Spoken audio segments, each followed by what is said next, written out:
Hello friends, आप सभी का स्वागत है आपके चैनल सेलेक्टिव क्लासेस पर। मैं आपके लिए इस वीडियो में कैसे हम बेहतर वोटिंग बिहेवियर पैटर्न को समझ सकते हैं या एक मतदाता का वोटिंग बिहेवियर पैटर्न कैसा होना चाहिए उसके बारे में जानने की कोशिश करेंगे। इस वीडियो में हम समझेंगे कि वोटिंग बिहेवियर पैटर्न क्या होता है, वे कौन कौन से फैक्टर हैं जो वोटिंग बिहेवियर पैटर्न को इफ़ेक्ट करते हैं, ऐसी तमाम चीज़ों के बारे में जिससे हमारा एक वोट देने का जो व्यवहार है यानी वोट देने की जो हमारी कला है वो उसमें कुछ निखार आ सके और वो तार्किक हो सके। यहाँ निखार आने से मतलब खूबसूरती से बिल्कुल नहीं है, उसमें तार्किकता से अभिप्राय उसका है। अगर हम तार्किक वोटिंग बिहेवियर पैटर्न नहीं अपनाते तो हमारे लिए दिक्कत होती है। इसी का दुष्प्रभाव है फ्रेंड्स कि आज के टाइम में आप पिछले कई दशकों से देख रहे होंगे कि कई स्टार प्रचारक लाए जाते हैं। ठीक है, स्टार प्रचारक लाने का क्या मतलब है? और दूसरा होता है कि बॉलीवुड से लोग आते हैं, सिविल सोसाइटी से लोगों को अपनी कैंपेनिंग में लाया जाता है। वे ऐसे लोग होते हैं, वो समाज के महत्वपूर्ण लोग हैं, उसमें कोई शक नहीं है। लेकिन कई बार ऐसा होता है कि फिल्म इंडस्ट्रीज़ के लोगों को तो नहीं पता है कि आलू का भाव कितना है, टमाटर का भाव क्या है, लेकिन एक आम मतदाता जो उनको अपना संदर्भ समूह मानता है, जो उनसे प्रभावित होता है, उनके प्रभाव में वोट दे देता है। लेकिन वो अपनी जब दैनिक जिंदगी से दो चार हो रहा होता है तो उसको वो सब समस्याएं पुनः झेलनी पड़ती हैं, परेशान होता है कि उसको फिर ये निराशा भी होती है कि शायद मैंने गलत वोटिंग बिहेवियर पैटर्न को अपनाया है।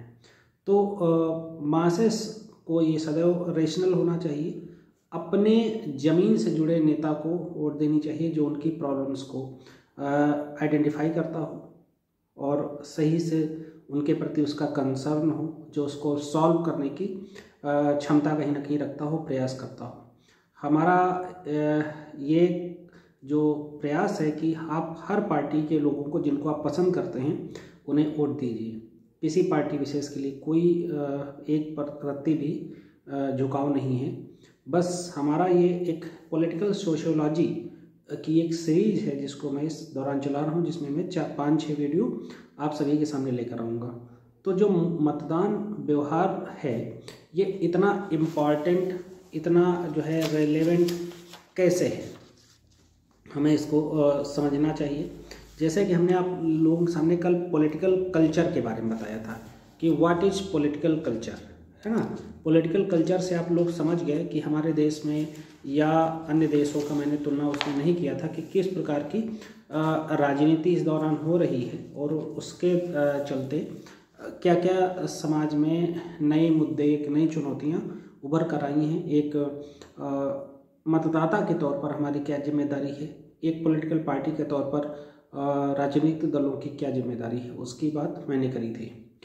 तो अगर हम सामान्य अर्थों में मतदान व्यवहार को समझें तो ये क्या है, जब हम एक वोटर बनते हैं, जब हमारी उम्र 18 वर्ष होती है तो हमारे अंदर ये मतलब बात आनी चाहिए, हमारे अंदर इस तरीके की एक सोच विकसित होनी चाहिए कि आखिर हम वोट किन पैरामीटर्स पर देंगे, है ना। हमारा वोट देने का क्या जो है पैरामीटर होगा, हम किस स्तर के नेताओं को वोट देंगे, हम जो है उनको किस संदर्भ में समझें, तब हम उन्हें वोट दें, है ना। क्योंकि जो कई बार होता है कि आउट ऑफ द बॉक्स कई बार जो है लोग आते हैं जिनकी एक तरीके से हवाई लैंडिंग होती है, ऐसे लोग चुनाव में खड़े होते हैं। अब वो चुनाव में खड़े हो गए, आपके क्षेत्र के नहीं हैं, आप उन्हें जानते नहीं। हमारे संविधान में ये है प्रावधान कि एक व्यक्ति 2 जगह से चुनाव लड़ सकता है और कहीं का व्यक्ति किसी कंस्टिट्यूएंसी में चुनाव लड़ सकता है। तो आप क्या उनको सही से जानते हैं? क्या वो आपके क्षेत्र के, आपके स्थानीय मुद्दों को ठीक से समझते हैं? क्या वो सॉल्व कर पाएंगे? लेकिन ये जो मतदान व्यवहार है इसको प्रभावित करने वाले जो कारक हैं, जैसे पार्टी की राजनीति या पार्टी में किसी करिश्मेटिक लीडर की पॉलिटिक्स से आप प्रभावित होकर उस व्यक्ति को आप वोट देते हैं, तो जाहिर है कि वो हो सकता है आपके क्षेत्र के लिए वो व्यक्ति कुछ ना करे, आगे 5 साल तक आपके क्षेत्र में ना आए। तो आपको उन मुद्दों को ही आइडेंटिफाई करना चाहिए और ऐसे व्यक्ति को ही वोट देना चाहिए जो व्यक्ति आपके रीजन के कंसर्न्स के प्रति अवेयर हो। अब सामान्य अर्थों में हम समझे तो मतदान व्यवहार क्या है, एक तरीके से एक चुनाव व्यवहार है, एक वोट देने का तरीका है, जहां पर कोई भी व्यक्ति जिसकी उम्र 18 वर्ष है वो चुनाव में मतदान करता है ना, वो उसके पास ये राइट हो जाता है। तो ये बहुत सिंपल है कि वोटिंग बिहेवियर क्या होता है। लेकिन यहाँ एक पैटर्न शब्द अगर मैं जोड़ता हूँ, देखिए पहले वोट देने की उम्र 21 वर्ष थी, राजीव गांधी ने इसे 18 वर्ष करी थी, कॉन्स्टिट्यूशन अमेंडमेंट करवाया था उसके लिए बाकायदा। तो ये जो पैटर्न डेवलप होता है जो बहुत इम्पॉर्टेंट है, वो पैटर्न क्या है, जैसे आज के टाइम में social media, digital media, print media, electronic media, ये सब तमाम मीडिया के पैटर्न हैं। Facebook, Twitter, WhatsApp, Instagram, Telegram, ऐसे तमाम जो है सोशल मीडिया प्लेटफॉर्म हैं जिन पे तमाम तरीके के मीम्स, कोट्स, एनेक्डोट्स है ना, ये सब चीज़ें चलाई जाती हैं जिनसे वोटर जो है प्रभावित होता है। क्योंकि आज मैक्सिमम लोग, कम से कम 50 करोड़ से ज़्यादा लोगों के पास कहीं ना कहीं वो इंटरनेट का यूज कर रहे हैं, वो ऐसे सोशल मीडिया प्लेटफॉर्म्स को यूज कर रहे हैं। तो उनकी जो आइडियोलॉजी अगर कुछ नहीं है, जाहिर सब लोग मास्टर्स नहीं किए होते, सब लोग ग्रेजुएट नहीं होते, लेकिन कम से कम टेक्नोलॉजिकली प्राइमरी लेवल पर दक्ष होते हैं, वो चला लेते हैं। तो उनके आइडिया को डिबेट्स के माध्यम से अन्य तमाम चीज़ों से प्रभावित करने की कोशिश की जाती है। ये जो प्रभावित करने का तरीका है, इससे आप वोट दे देते हैं, और वोट आपका सही विषय में या सही सोच के साथ गया कि नहीं गया, ये तब आपको पता चलता है जब आप वो राजनेता आपके क्षेत्र में नहीं आता है, आपके मुद्दों को नहीं सुनता, आपका काम नहीं करता। तो इसलिए ये बहुत ही आवश्यक हो जाता है कि हम जिस पार्टी को चुने, उस पार्टी के उस रीजनल लीडर को देखें कि क्या उसमें ये कोई खास ऐसी राजनीतिक ताकत है, ऐसी जो है उसके अंदर जिम्मेदारी का भाव है, बोध है कि वो हमारे मुद्दों को सॉल्व करेगा। तो मैं समझता हूँ ये वोटिंग बिहेवियर जो है का सबसे इम्पॉर्टेंट जो है पॉइंट है। और रही बात पैटर्न की, तो पैटर्न प्रभावित होता है कई चीज़ों से, जैसे अलग अलग प्रकार का मतदाता है। एक मतदाता है जो निम्न मध्यम वर्ग का है, एक मध्यम वर्ग का है, एक मजदूर है, और एक अपर मिडिल क्लास है, और एक अपर क्लास है। तो मतदाता का जो बड़ा प्रतिशत है वो सदैव लोअर मिडिल क्लास का या कह सकते हो ग्रामीण पृष्ठभूमि का, या कह सकते हो कि मजदूर है। तो ऐसा जो वर्ग है वो कहीं ना कहीं ज़्यादा मतदान करता है। आप देखते हो कि शहरों में गांव की तुलना में सदैव ज़्यादा कम मतदान होते हैं, गांव में सदैव ज़्यादा मतदान होते हैं। और भारत में खास बात है कि महिलाएं भी चुनाव में ठीक ठाक बड़ी मात्रा में मतदान करती हैं, कई बार तो पुरुषों से ज़्यादा मतदान करता हुआ आंकड़ा देखने में मिला है। तो हमें जो है एक ये रिक्वेस्ट भी है महिलाओं से कि वो उनको भी, जो समझदार नहीं है, उनको पढ़ी लिखी युवा लड़कियां या युवा महिलाएं उनको समझाएं, और उनके भी अपने अनुभव होते हैं ज़िंदगी के, ज़रूरी नहीं कि हर चीज़ पढ़कर ही समझी जाए। तो उनको भी इस तरीके की चीज़ों को समझना चाहिए कि हम किस प्रकार के लीडरशिप को चाहते हैं, हमारे कंसर्न्स को वो समझेगा कि नहीं समझेगा, हमारे प्रॉब्लम्स को सॉल्व करेगा कि नहीं करेगा। तो ये बहुत इम्पॉर्टेंट चीज़ है, क्योंकि मतदान व्यवहार करके ही हम सरकार से सीधा संबंध स्थापित कर सकते हैं। और सबसे इम्पॉर्टेंट बात है कि एक मैक्सिमम जो मैंने वोट देने का प्रतिशत देखा है वो 65 से 70% के बीच में रहता है, या 60 से 70 के बीच में रहता है। तो उसे हमेशा जो है ज़्यादा से ज़्यादा सुनिश्चित किया जाए, जिससे उसका ये फ़ायदा मिलेगा कि लोग जितना ज़्यादा वोट देंगे वो कहीं ना कहीं स्वयं इक्विप्ड होंगे, स्वयं वो दक्ष होंगे, और वो पार्टी की नीतियों को भी प्रभावित करेंगे, जिसको हराएंगे, जिसको जिताएंगे उसको प्रभावित करेंगे। और अब तो जो है वोटिंग मशीन में ईवीएम में एक और पॉइंट आया है जिसको नोटा कहा जाता है। नन ऑफ द एबव का कंसेप्ट। तो ये जो चीज़ है ये बहुत इम्पॉर्टेंट है। दुनिया के कई मुल्कों में तो वोटिंग को अनिवार्य किया गया है, स्टेट फंडिंग वोटिंग की जाती है, लेकिन हमारे यहाँ भी ऐसा नहीं है, वोटिंग को अनिवार्य नहीं किया गया है। लेकिन ये हमारे एक नागरिक होने की जिम्मेदारी है कि हम जरूर वोट दें, ज़्यादा से ज़्यादा वोट दें। अब अगर हम मतदान व्यवहार के प्रति देखें कि उदासीनता है लोगों में, तो उसके क्या कारण है ना। मतदान के व्यवहार के प्रति उदासीनता, मैंने भी कहा 60 से 70% के बीच में हाईएस्ट वोटिंग पड़ती है, कभी कभी 60% से कम ही वोटिंग पड़ती है, और शहरों में गाँव की तुलना में कम वोटिंग होती है। तो उसके कई अपने फैक्टर हैं। जैसे पहला मुद्दा है कि जो कई बार गैर प्रजातांत्रिक जो शासन व्यवस्थाएं हैं उनमें नागरिकों के मुद्दों को बहुत ज़्यादा चिन्हित नहीं किया जाता, तो धीरे धीरे वो निराश हो जाते हैं। उसमें यह भी होता है कि एक सुरक्षात्मक आवरण भी काम करता है उस शासन व्यवस्था के लिए। जैसे लोग एक तरीके से लोगों में डर की भावना आ जाती है कि अगर हम वोट देने इनको हम पसंद नहीं करते हैं, और कहीं ना कहीं उनके प्रतिनिधि ये जानते हैं, कार्यकर्ता जानते हैं, अगर हम वोट देने गए तो हमारी बात का गलत मतलब ही लगाया जाएगा, क्योंकि रीजनलिज्म, कास्टिज्म, ये सब फैक्टर बहुत काम करते हैं। तो ये चीज़ है। और कहीं ना कहीं राजनीतिक उदासीनता भी देखने को मिलती है। जैसे एक होता है कि सब नेता एक जैसे हैं, कोई अच्छी सरकार नहीं चलाता, मतलब जैसे ये जो मैंने टर्म यूज किया, इस तरीके की फीलिंग भी बहुत लोगों में देखने को मिलती है, तो वो वोट देने नहीं जानते, जबकि वो राजनीति में पूरे साल बात करते हैं कि ये नेता खराब और ये नेता अच्छा। तो हमारी एक ये कह सकते हैं कि ये राजनीतिक जिम्मेदारी है कि हम कम से कम अपने मतदान का प्रयोग करें, अपने अधिकार का प्रयोग करें। सबसे पहली बात तो ये है।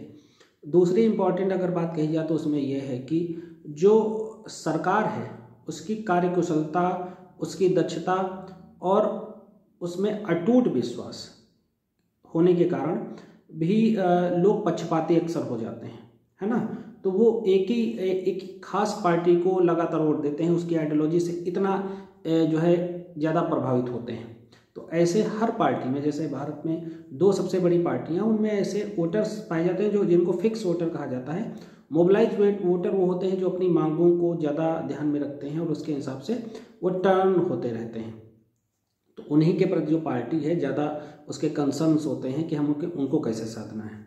फिर आप हम समझ सकते हैं कि कभी कभी लोग कहते हैं कि वोट देना बिल्कुल लाभदायक नहीं है, क्योंकि राजनीतिक जो लोग हैं वो काम नहीं करते हैं, वो बिल्कुल भी हमारे काम नहीं आते हैं, वो जनता के बातों को नहीं सुनते हैं, वो तो बस पारिवारिक और व्यावसायिक स्ट्रक्चर में पॉलिटिक्स को जी रहे हैं। तो ये बातें भी उदासीनता लोगों में तो जाहिर सी बात लेकर आएंगी कि वोट देने में आप जाते हैं मतदान स्थल पर, आपको लंबा समय वहाँ लगता है। ये सब फैक्टर्स हैं उसके लिए। अब अगर हम समाजशास्त्री बिंदुओं पर बात करें कि वे कौन कौन से एलिमेंट्स हैं जो कहीं ना कहीं जो है मतदान व्यवहार के लिए निर्धारक होते हैं, तो सबसे पहले कास्ट बेस्ड पॉलिटिक्स, जाति आधारित राजनीति, भाषा आधारित राजनीति, धर्म आधारित राजनीति, शिक्षा, व्यवसाय और कुटुंब जैसे जो तत्व हैं उन पर बहुत ज़्यादा जो है फोकस्ड होकर, चाहे तो पॉलिटिकल पार्टी को आप देख लीजिए, उनके स्लोगन्स में बात आती है, उनके विचारों में बात आती है, उनके द्वारा प्लेटफॉर्म्स या उनके कार्यकर्ताओं द्वारा ये बात फैलाई जाती है, और खुद क्षेत्र या जाति या धर्म या भाषा या व्यवसाय से जुड़े लोग भी उन्हीं को पसंद करते हैं। आप ये समझ सकते हैं। और अगर हम पंचायतों के चुनाव देखें, जब से पंचायती राज व्यवस्था आई तो ये देखा जाने लगा कि वहाँ जाति, क्षेत्र, भाषा और इसकी जो स्थानीयता की जो राजनीति है वो कहीं ज़्यादा और मुखर हुई है। इसलिए कई बार केस स्टडीज़ में कहा जाता है कि चुनाव एक बार होता है और चुनाव की राजनीति पूरे 5 वर्ष होती रहती है। प्रधान के चुनाव में या जो है पंचायती राज व्यवस्था के चुनाव में ये चीज़ें देखने को मिलती हैं। फिर हमें ये भी देख लेना चाहिए कि वे मतदान व्यवहार की जो स्टडी करी जाती है उनमें कौन कौन से फैक्टर होते हैं। तो पॉलिटिकल फैक्टर्स उसमें होते हैं कि जो पॉलिटिकल जो कम्युनिकेशन है वो किस तरीके का है। जैसे आप देखते हैं कि जैसे नरेंद्र मोदी जी एक तरीके से करिश्मेटिक उनका पॉलिटिकल कम्युनिकेशन है, लोग उनकी बातों से सीधा इंटरेक्ट होते हैं, है ना। तो ये चीज़ भी मतदान व्यवहार को कहीं ना कहीं प्रभावित करती है, वोट देने की शैली को अपने पक्ष में जोड़ती है। फिर कई साइकोलॉजिकल फैक्टर्स होते हैं जिनकी वजह से लोग वोट देते हैं या नहीं देते हैं किसी किसी को, है ना। तो ये साइकोलॉजिकल फैक्टर, जैसे कई पार्टी के लोगों को, मतलब जैसे मान लो इस समय कई बार दल बदल देखा जा रहा है, लोगों में पार्टी चेंज कर रहे हैं, तो उनके खिलाफ नकारात्मक मनोवैज्ञानिक अभिवृत्ति या सकारात्मक मनोवैज्ञानिक अभिवृत्ति का सर्जन लोगों के दिमाग में हो रहा है, तो उसी हिसाब से लोग उनको वोट देंगे या वोट नहीं देंगे। दोनों प्रकार के मतदाता देखने को मिलेंगे। मतदाताओं में जो वोटिंग बिहेवियर पैटर्न है वो न्यूट्रल नहीं होता है। न्यूट्रल जो वोटिंग बिहेवियर पैटर्न है वो ऐसे ही वोटर में होता है जो मोबिलाइज वोटर है, मैं समझता हूँ। जो फिक्स वोटर है उसमें वोटिंग बिहेवियर पैटर्न में बदलाव नहीं आता। फिर है सिटीजन रिस्पॉन्सिबिलिटी, ये बहुत इंपॉर्टेंट है और ये गुड गवर्नेंस के लिए बहुत अच्छा है कि हम नागरिक उत्तरदायित्व की भावना से हम हमेशा लबरेज रहें, उसको हम महसूस करें और वोटिंग को दें। वो मतलब वोटिंग के दिन हम उसको अपना छुट्टी के दिन ना बनाएं। जैसे कि मेरे पास एक किताब है, भारतीय लोकतंत्र में चुनाव की जो है चुनौतियाँ, है ना, SY कुरैशी साहब की है वो किताब। तो उसमें ये सब दिखाया गया कि वोटिंग के दिन छुट्टी माना जाता है। कहते कि बासमती चावल खाने को मिलता है, कई लोग वो जो है वोटिंग के वहाँ खाने पीने की व्यवस्था करते हैं, तो उसमें तमाम जिक्र उन्होंने किया है बहुत अलग अलग छोटे छोटे इंसिडेंट्स का। फिर उन्होंने ये भी उन्होंने ही मतलब फिर एक और इम्पॉर्टेंट तत्व होता है जिसे हम साधक तत्व कहते हैं। जैसे कई बार जो मतदाता है वो अपने वोटिंग बिहेवियर को ये मान के चलता है कि मैं इस पार्टी के लिए एक तरीके से एक स्तंभ की तरह हूँ, उस पार्टी का स्तंभ वोटर हूँ, यानी मुझे अपनी इस पार्टी के लिए हर हालत में वोट देना ही देना है, भले ही उस पार्टी के वर्तमान कार्यों और विचारधारा से, मतलब जो क्रियाविधियाँ हैं उनसे मैं सहमत ना हूँ, पूर्णतः उनसे मैं असहमत हूँ, फिर भी मैं उनको वोट दूंगा ही दूंगा।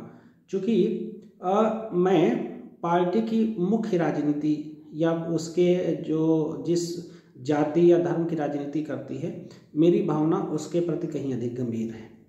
तो डियर स्टूडेंट्स, इस छोटे से वीडियो में हम लोगों ने वोटिंग बिहेवियर पैटर्न को समझने की कोशिश करी, उसके रूट्स समझने की कोशिश करी, उसके कॉज को और उसके कंसर्न्स को समझने की कोशिश करी। मेरी छोटी सी अपील यही है कि कम से कम आप सभी लोग वोट जरूर दें, और वोट देने का जो सबसे अच्छा बिहेवियर पैटर्न हो सकता है वो ये है कि आप जो सोशल मीडिया प्लेटफॉर्म्स हैं, डिजिटल प्रिंट मीडिया हैं, उनको देखें ज़रूर, लेकिन अपने जो है प्रॉब्लम्स को, अपनी सोसाइटी की प्रॉब्लम्स को, अपने देश की प्रॉब्लम्स को जरूर ध्यान में रखकर वोट दें और एक सजग नागरिक की तरह जो है वोटिंग के अधिकार का प्रयोग करें, जिससे आप अपने देश और अपने क्षेत्र, अपने राज्य के कल्याण को सुनिश्चित कर सकते हैं।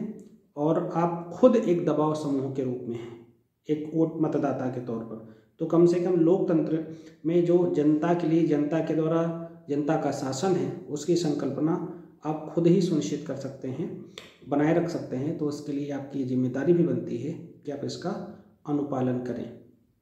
Thank you very much. जय हिंद।